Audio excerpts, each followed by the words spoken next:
کسی کو شک پڑ جاتا ہے حضرت امیر معاویہ پر، او خدا کے بندے، حضرت امیر معاویہ رضی اللہ تعالیٰ عنہ تو وہ شخصیت ہیں، نبی پاک صلی اللہ علیہ وسلم نے امام حسن کو اپنے ساتھ ممبر پہ بٹھا کے فرمایا یہ میرا پتر چودھری ہے، یہ سردار ہے، یہ سید ہے۔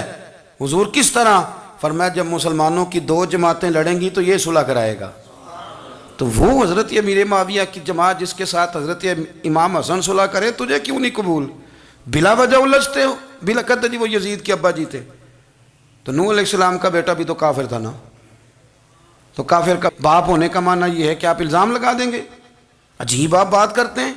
قیامت میں کوئی کسی کا بوجھ، قرآن نے فیصلہ کر دیا ہے، کوئی کسی کا بوجھ، یزید اپنے معاملات کی جواب دے گا، اس کے گھر والے اس کی باتوں کا جواب، اور جو یہ کہتے ہیں نا کہ ان کے والد معاذ اللہ ٹھیک نہیں تھے، وہ یہ بھی لکھتے ہیں کہ یزید کا پتر بڑا ٹھیک تھا۔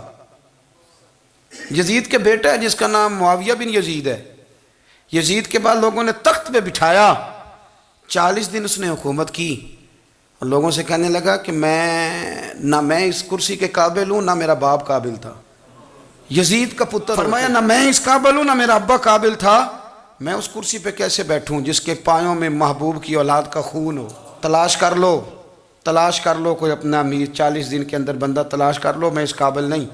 تم یہ تو لکھتے ہو اس کے بیٹے کے بارے میں، یہ کیوں نہیں مانتے کہ حضرت امیر معاویہ کے ساتھ امام حسن نے صلح کی؟ آپ بات کو سمجھیں۔ اور کچھ اتنے بیوقوف ہیں، اتنے نادان ہیں، ان کو کوئی اور بات نہیں ملتی تو کہتے ہیں امام حسین کو آنا نہیں چاہیے تھا، حکومت بن گئی تھی، یزید بیٹھ گیا تھا، معاذ اللہ۔ پتہ ہے حضرت عبداللہ بن زبیر کیا فرماتے تھے؟ فرماتے تھے ہم تو یزید کے خلاف اس وقت نکلے کہ ہمیں یقین ہو، یہ اس بندے کی بات بتا رہا ہوں جسے گٹی میرے نبی پاک نے لواب دہن سے عطا فرمائی، لواب دہن سے گٹی دی رسول کریم۔ حضرت ابوبکر صدیق کے سے حضرت زبیر بن عوام جو حضور کی پھپھی کے بیٹے ہیں، ان کے بیٹے حضرت عبداللہ بن زبیر کہتے ہیں ہم تو یزید کے خلاف اس وقت نکلے کہ ہمیں ڈر تھا، اگر اب بھی نہ نکلے تو آسمان سے پتھر برسیں گے، کہیں ہمیں سزا نہ ملے، اتنا بڑا مجرم، اور تم کہتے ہو امام حسین کو نکلنا نہیں چاہیے۔ تو خرابی ہوتی ہے میرے عزیز، خرابی ہوتی۔ آپ کو پتہ ہے میں ان مسائل پر کم بات کرتا ہوں لیکن ضروری بڑا سمجھتا ہوں، میں سمجھتا ہوں یہ ضروری چیزیں۔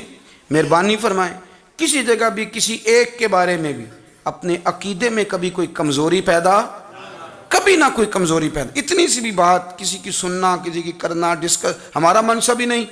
اور کچھ اور بیوقوف ہیں۔ میں یونیورسٹی میں تھا چند دن پہلے، تو لیکچر کے بعد ایک دوست مجھے کہنے لگے کہ مولوی ایک دوسرے کے پیچھے نماز نہیں پڑھتے۔ میں نے اس کو کچھ پیار کی دلیلیں بھی دی، محبت کی، اس کو کہتے ہیں الزامی جواب ہمارے اصول تفسیر میں۔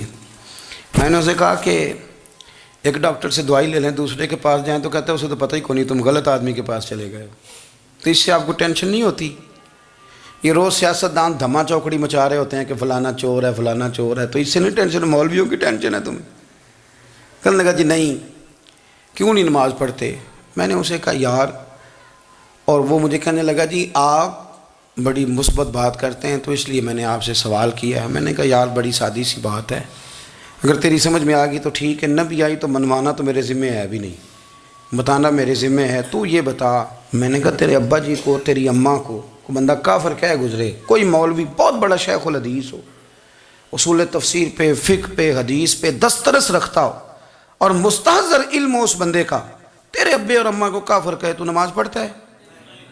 کہنے لگا نہیں۔ تو میں نے کہا جو میرے نبی پاک کے ماں باپ کو مشرک مانے،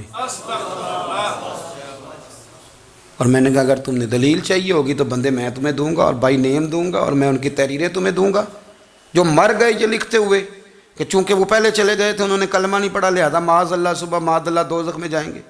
تیرا حوصلہ پڑھتا ہے تو پڑھ نماز، میرا تو نہیں پڑھتا، میں کیسے پڑھوں؟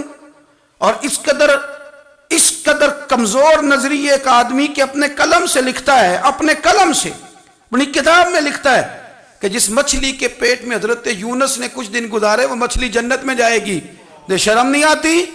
جس مچھلی کے پیٹ میں یونس چند دن رہے وہ جنت میں جائے گی، اور جس ماں کے پیٹ میں مدینے والے رسول 9 مہینے رہے، یہ حیا نہیں آتی تجھے بات کرتے؟ اگر پھر بھی سمجھ نہ آئے تو ہم سے آ کے عقیدہ سن، ہو درود تجھ پہ بھی آمنہ، ہو درود تجھ پہ بھی، تیرے لال پر بھی سلام ہو، تیری گود کتنی عظیم ہے، تیری گود کتنی یار آپ مجھے دلیل دینا، میں آپ ہماری ساڑی تے باٹی کونی تے سانجی کدے نال ہونی ہے، ہمارا کسی سے ذاتی رٹا ہی کوئی نہیں، آپ بات کو سمجھیں، لیکن تجھے کوئی اور چیز لکھنے کو ملی کوئی نہیں، تو نے قلم اٹھایا اور تو تکلیف دیتا ہے نبی پاک کو، تو وصیت والدین کو معاذ اللہ یہ لفظ کہہ کے گزر جاتا ہے۔ اور ان کے نام دیکھو، آمنہ، نام کیا ہے؟ آمنہ۔ آمنہ نام کافروں جیسا ہے، اور والد کا نام کیا ہے؟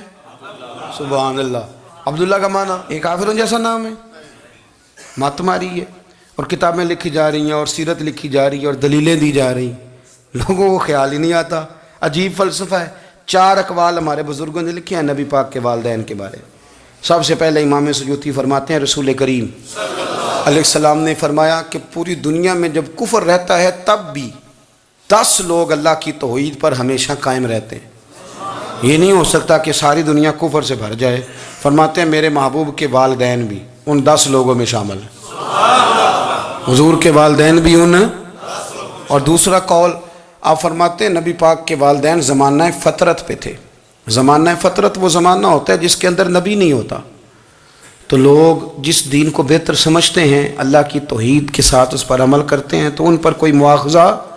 اور تیسری بات یہ کہ نبی پاک کے والدین حضرت ابراہیم کی ملت پر تھے، حضرت ابراہیم کے دین پر تھے، اور حضرت ابراہیم کا وہ دین ہے جس کو قرآن کہتا ہے کہ وہی دین ابراہیمی دین محمدی ہے صلی اللہ علیہ وسلم، وہی دین محمدی ہے۔ اور چوتھی بات جس کو علامہ ذہبی نے لکھا، علامہ خفاجی نے لکھا، قاضی اعجاز نے لکھا، محدثین نے لکھا، حدیث کی راوی سیدہ عائشہ صدیقہ ہیں رضی اللہ تعالیٰ عنہ، کہتی ہیں رات کو میں اٹھی تو میں نے نبی پاک صلی اللہ علیہ وسلم کو روتے ہوئے دیکھا۔ یا رسول اللہ کیا ہوا؟ فرمایا میں نے رب کریم کی بارگاہ میں عرض کی تھی یا اللہ میرے ماں باپ کو زندہ کر دے تاکہ وہ میرا کلمہ پڑھ لیں، ہیں تو وہ پہلے بھی دین فطرت پر انہیں کنتم خیر امت ان کا اعزاز بھی نصیب ہو جائے تو حضور فرمانے لگے اللہ نے انہیں زندہ کیا ہے، وہ میرا کلمہ پڑھ کے دوبارہ قبروں میں گئے ہیں۔ تو امام سیوطی فرماتے ہیں کہ وہ نبی پاک علیہ السلام کی امت کا اعزاز بھی اللہ نے انہیں عطا کر دیا ہے۔